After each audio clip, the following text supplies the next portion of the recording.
নমস্কাৰ বন্ধুসকল, বলিউডৰ জনপ্ৰিয় অভিনেতা অৰ্থাৎ সালমান খান সকলো আপোনালোকে চিনি পায়। হয় বন্ধুসকল, সালমান খানক হত্যা কৰিবলৈ চেষ্টা কৰিছে।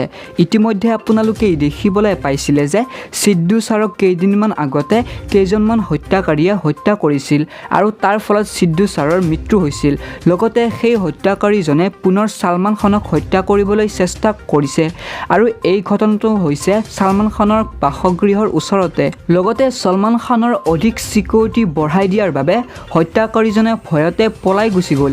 গতিকে এইবাৰো ষড়যন্ত্ৰ নেকি বাৰু? গতিকে সকলোৱে সজাগ আৰু সাৱধান হৈ চলিব। আৰু এই নিউজটো টাইমছ নিউজত প্ৰকাশ পাইছে। গতিকে ভিডিঅ'টো যিমান পাৰে সিমান সকলোৰে মাজলৈ শ্বেয়াৰ কৰিব, যাতে এই খবৰটো সকলোৱে লাভ কৰে আৰু তাৰ ফলত সাৱধান হৈ চলে। গতিকে বন্ধুসকল, ভিডিঅ'টিত এটা লাইক কৰি দিব আৰু চেনেলটো ছাবস্ক্ৰাইব কৰি দিব। ধন্যবাদ।